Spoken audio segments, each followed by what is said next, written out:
Gracia y paz para todos. Amigos, soy la voz cibernética de la Iglesia Cristiana Palabra y Amor. Es para mí un placer servirle al Dios Todopoderoso, y darle las gracias al pastor y administrador, Rogers Infante, por dejarme traducir sus mensajes por este medio, para que usted se deleite en la presencia del poder de Dios, su Espíritu Santo. El tema de hoy.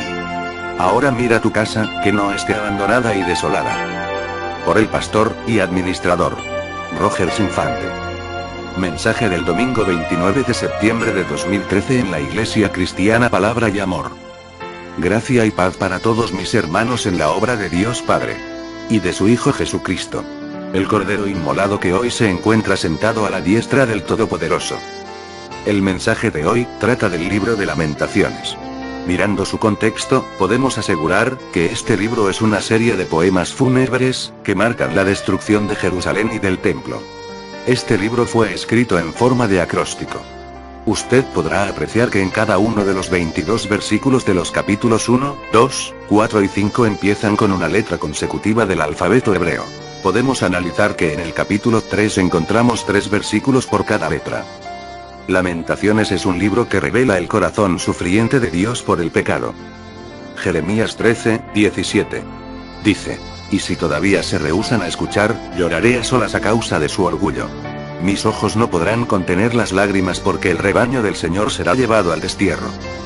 Mateo 23, 36, 38. Dice: les digo la verdad, ese juicio caerá sobre esta misma generación.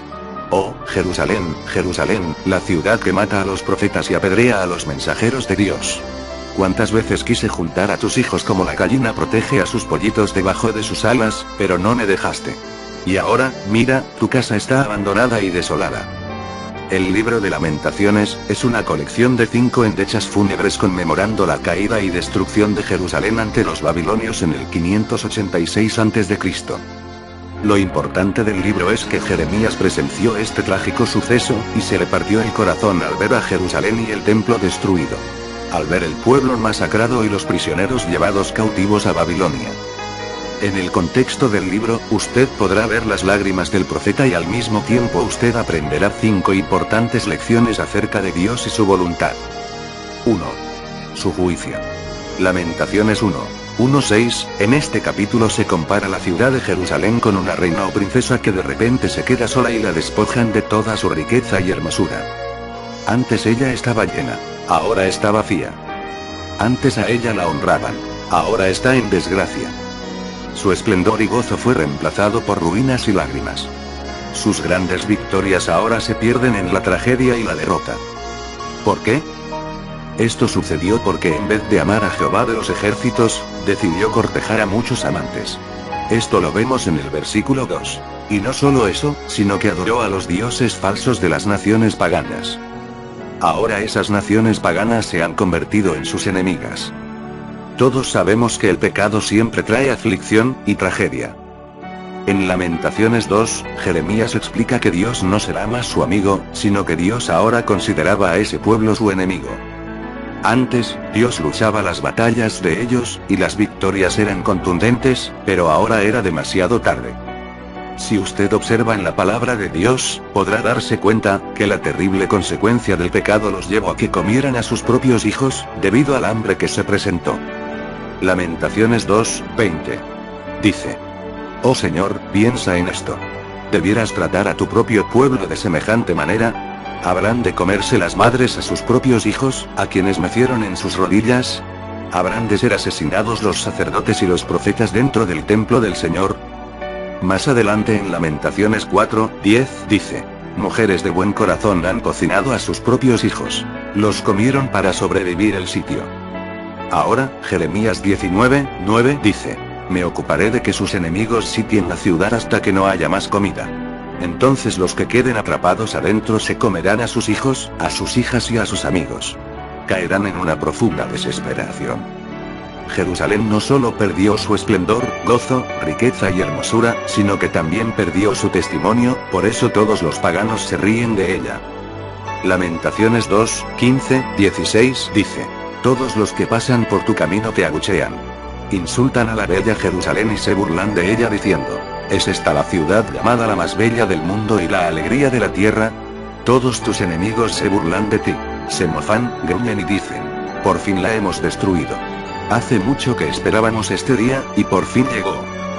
De la misma manera hoy en día, muchos paganos, esperan que la palabra de Dios no sea más llevada y solo esperan que las iglesias que llevan la verdad, se destruyan completamente. Eso es lo que esperan aquellos que no han recibido a Cristo verdaderamente en su corazón. Y que constantemente esperan el día que ya no se dé más la palabra de Dios. La ignorancia los ha llevado a la ceguera, porque la guerra no es con los líderes de la iglesia, sino contra Dios, quien expande su palabra a través de sus siervos.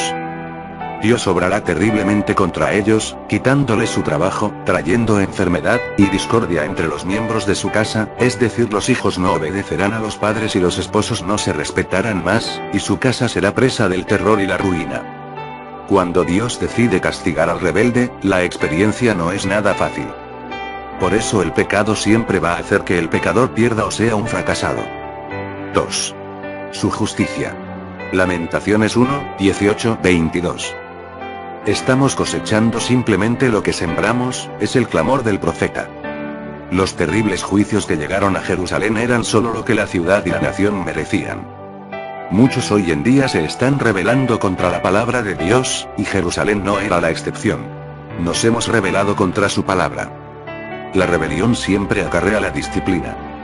Hebreos 12, 1, 14 dice: por lo tanto, ya que estamos rodeados por una enorme multitud de testigos de la vida de fe, quitémonos todo peso que nos impida correr, especialmente el pecado que tan fácilmente nos hace tropezar. Y corramos con perseverancia la carrera que Dios nos ha puesto por delante. Esto lo hacemos al fijar la mirada en Jesús, el campeón que inicia y perfecciona nuestra fe debido al gozo que le esperaba. Jesús soportó la cruz, sin importarle la vergüenza que ésta representaba. Ahora está sentado en el lugar de honor, junto al trono de Dios. Piensen en toda la hostilidad que soportó por parte de pecadores, así no se cansarán ni se darán por vencidos. Después de todo, ustedes aún no han dado su vida en la lucha contra el pecado. ¿Acaso olvidaron las palabras de aliento con que Dios les habló a ustedes como a hijos? Él dijo: hijo mío, no tomes a la ligera la disciplina del Señor y no te des por vencido cuando te corrija. Pues el Señor disciplina a los que ama y castiga a todo el que recibe como hijo. Al soportar esta disciplina divina, recuerden que Dios los trata como a sus propios hijos. ¿Acaso alguien oyó hablar de un hijo que nunca fue disciplinado por su padre? Si Dios no los disciplina a ustedes como lo hace con todos sus hijos, quiere decir que ustedes no son verdaderamente sus hijos, sino ilegítimos. Ya que respetábamos a nuestros padres terrenales que nos disciplinaban, entonces, ¿acaso no deberíamos someternos aún más a la disciplina del Padre de nuestro espíritu, y así vivir para siempre? Pues nuestros padres terrenales nos disciplinaron durante algunos años e hicieron lo mejor que pudieron. Pero la disciplina de Dios siempre es buena para nosotros, a fin de que participemos de su santidad. Ninguna disciplina resulta agradable a la hora de recibirla. Al contrario, es dolorosa.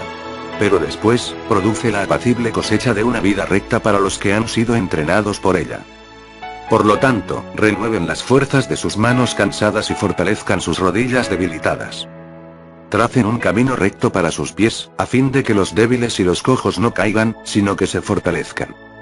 Esfuércense por vivir en paz con todos y procuren llevar una vida santa, porque los que no son santos no verán al Señor. Amén. Ahora, cabe la pregunta: ¿por qué permitió Dios que su pueblo fuera al cautiverio?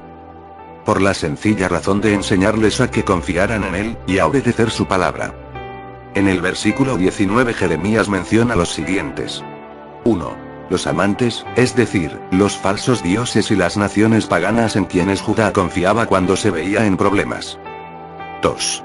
Los falsos profetas y sacerdotes que enseñaban mentiras y le daban al pueblo una confianza falsa, hoy podemos decir el sí al sistema iglesiero apóstata. Cuando una nación no escucha la verdad de la palabra de Dios, no hay esperanza para tal nación. Cuando un creyente interpreta mal la palabra de Dios, y la pone en su contra, no habrá esperanza alguna para esa persona. A raíz de todo esto, ¿qué podía hacer el pueblo? Nada. Excepto someterse a la mano disciplinaria de Dios, y esperar su misericordia. Lamentaciones 1, 22. La confesión del pecado es mejor que la rebelión continua contra Dios. Era demasiado tarde para que Dios cancelara la invasión, pero él vería el arrepentimiento de su pueblo y empezaría a obrar a favor de ellos, incluso mientras estuvieran en el cautiverio. 3. Su verdad. Lamentaciones 2:17. Dios ha cumplido su palabra. El profeta Jeremías anunció durante 40 años al pueblo que sus pecados les traerían consecuencias terribles y funestes, y que por consiguiente el juicio de Dios caería sobre ellos. Sin embargo, la nación no escuchaba. El pueblo no quería oír la verdad. Preferían los mensajes populares de los falsos profetas y sacerdotes. Lamentaciones 2:14 dice: tus profetas han declarado tantas tonterías. Son falsas hasta la médula. No te salvaron del destierro exponiendo a la luz tus pecados. Más bien, te pintaron cuadros engañosos y te llenaron de falsas esperanzas. Lejos de esto, no estamos hoy en día. Las personas de hoy, no les gusta que le digan la verdad, para que puedan corregir sus errores. Sino todo lo contrario, saben que están en pecado y prefieren mensajes populares, mensajes que no los toque, ni le digan lo que deben hacer, sabiendo que están evadiendo la palabra de Dios. Y encima de todo, pretenden que sea Dios quien se disculpe con ellos. Jerusalén se reía de Jeremías, lo persiguió y lo insultaron, hasta tal punto que trataron de matarlo, pero al final Dios honró a su siervo porque se mantuvo firme, y sus palabras se hicieron realidad. Podemos ver el gran mensaje de advertencia dado por este profeta de Dios.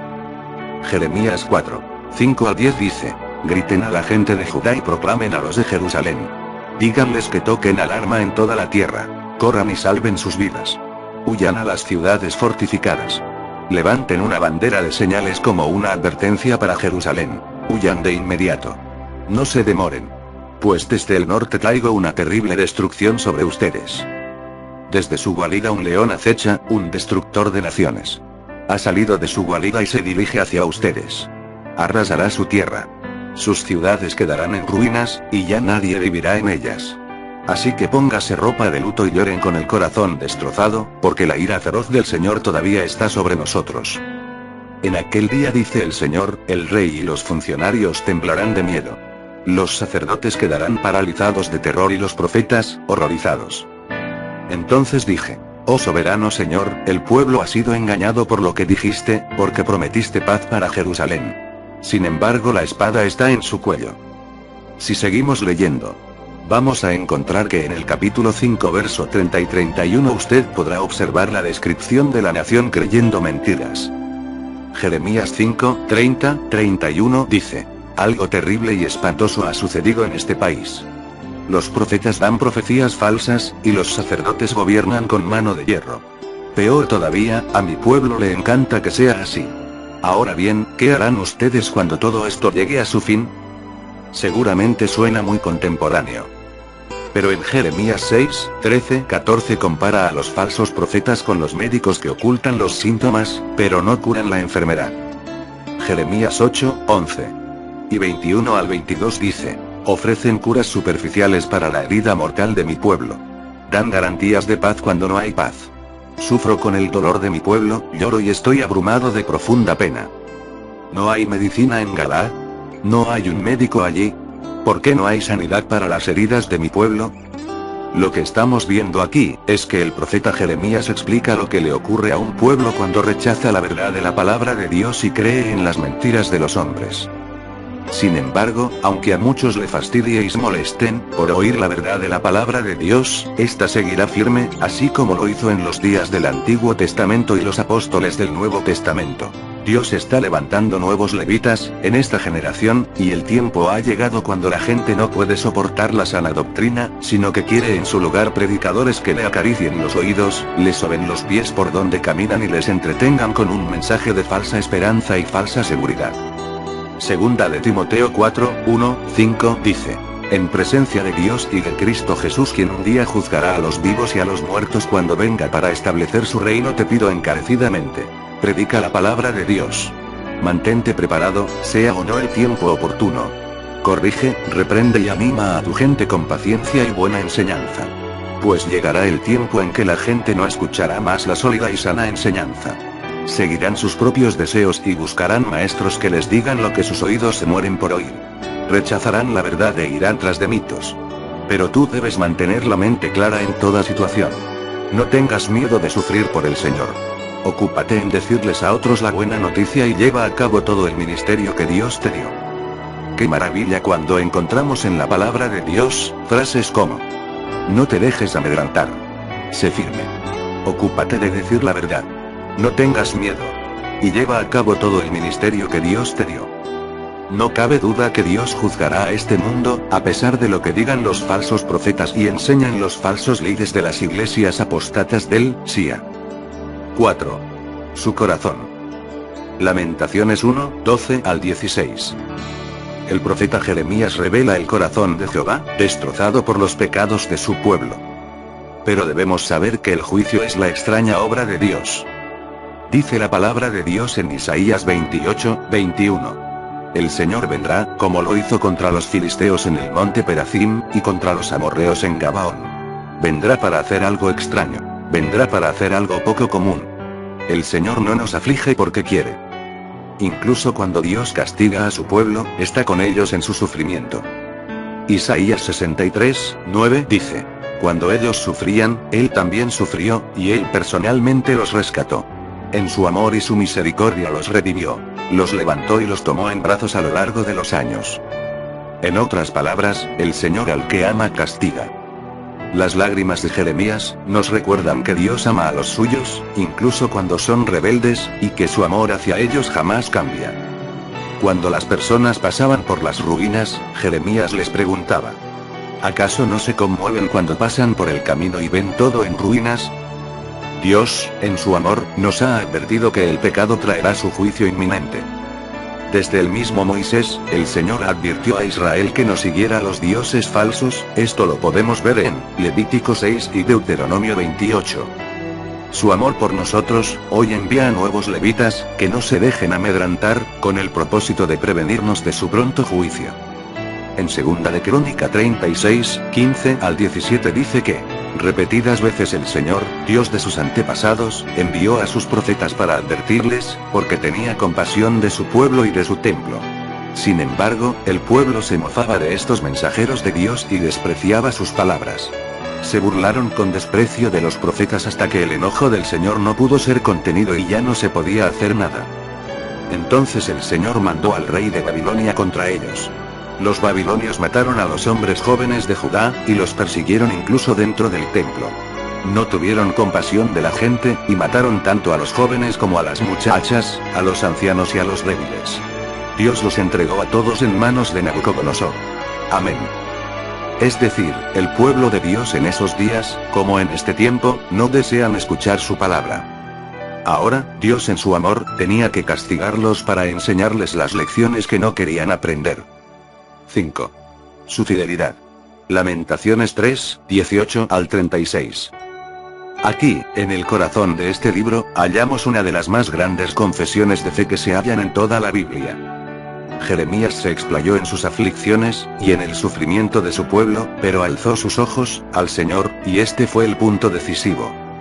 En medio de la aflicción y la ruina recordó la misericordia de Dios. Nunca decayeron sus misericordias. Hoy en día muchos de nosotros le fallamos a Dios, pero Él no nos falla. La fidelidad de Dios es un tremendo estímulo cuando los corazones de la gente se llenan de temor. Si usted edifica su vida sobre personas o cosas de este mundo, no tendrá esperanza ni seguridad. Pero si lo hace en Cristo, Él es fiel, y usted estará seguro para siempre. Él es fiel para castigar. Salmo 119, 75 dice: Señor, sé que tus ordenanzas son justas. Me disciplinaste porque lo necesitaba. El libro de Lamentaciones nos deja esta enseñanza. Él quiere traernos al lugar de arrepentimiento y confesión. Lamentaciones 3, 39 al 41. Él es fiel para perdonar cuando confesamos nuestros pecados. Primera de Juan 1, 9. Es fiel para compadecerse cuando tenemos cargas y problemas. Hebreos 2, 17 al 18. Y 4, 14 al 16. Él es fiel para librarnos cuando clamamos su ayuda en la tentación. Primera de Corintios 10, 13. Es fiel para guardarnos en esta vida y para la vida eterna. Primera de Timoteo 1, 15. Y Primera de Tesalonicenses 5, 23 al 24. Iglesia, hoy podemos entregar nuestras vidas y almas en las manos del fiel Creador y saber que Él hará bien todas las cosas. Primera de Pedro 4, 19 dice: de modo que, si sufren de la manera que agrada a Dios, sigan haciendo lo correcto y confíenle su vida a Dios, quien los creó, pues Él nunca les fallará. Amén. Iglesia, Dios, en su misericordia, dejó un remanente de Judá, los protegió y bendijo durante los años de cautiverio y luego les permitió regresar a su tierra de nuevo. Los animó para que reconstruyeran la ciudad y el templo. Los protegió de las naciones paganas que aborrecían a los judíos. Miremos la misericordia que tuvo Dios con su pueblo, y lo misericordioso que es con nosotros hoy en día. En estos tiempos, donde la maldad apremia y las personas no desean escuchar la verdad, necesitamos imitar a Jeremías, el cual dejó de mirarse para mirar al Señor y quien esperó en Él con paciencia y fe. Lamentaciones 3, 24 al 26 dice: me digo, el Señor es mi herencia, por lo tanto, esperaré en Él. El Señor es bueno con los que dependen de Él, con aquellos que lo buscan. Por eso es bueno esperar en silencio la salvación que proviene del Señor. Amén. Demasiado a menudo nos miramos a nosotros mismos y a nuestros problemas y llegamos a estar tan desanimados al punto de darnos por vencidos. En lugar de eso debemos mirar a Jesús y permitirle que Él nos haga salir adelante. Hebreos 12, 1 al 2 dice: por lo tanto, ya que estamos rodeados por una enorme multitud de testigos de la vida de fe, quitémonos todo peso que nos impida correr, especialmente el pecado que tan fácilmente nos hace tropezar. Y corramos con perseverancia la carrera que Dios nos ha puesto por delante. Esto lo hacemos al fijar la mirada en Jesús, el campeón que inicia y perfecciona nuestra fe debido al gozo que le esperaba. Jesús soportó la cruz, sin importarle la vergüenza que ésta representaba. Ahora está sentado en el lugar de honor, junto al trono de Dios. Amén. Es difícil esperar en el Señor. Nuestra naturaleza caída anhela actividad y por lo general lo que hacemos solo empeora las cosas. Jeremías esperó en Dios, confió en su misericordia y dependió de su fidelidad. Conocía la verdad de Isaías 40, 31 que dice: los que esperan a Jehová tendrán nuevas fuerzas. Levantarán alas como las águilas. Correrán, y no se cansarán. Caminarán, y no se fatigarán. Amado creyente, usted que me escuchas hoy. De ti depende, que usted sea salvo. Nadie en este mundo te podrá salvar, solo podrás ser salvo cuando verdaderamente recibas a Cristo en tu corazón, y atesores la verdad de la palabra de Dios. Recuerda que solo aquel que persevere, será salvo. La palabra de Dios dice en Juan 8, 31 al 32. Jesús les dijo a los que creyeron en Él: ustedes son verdaderamente mis discípulos, si se mantienen fieles a mis enseñanzas. Y conocerán la verdad, y la verdad los hará libres. Gracia y paz. Mensaje del pastor y administrador, Rogers Infante. Bendiciones para todos mis hermanos en la obra de Dios Padre y de su Hijo Jesucristo. Amén.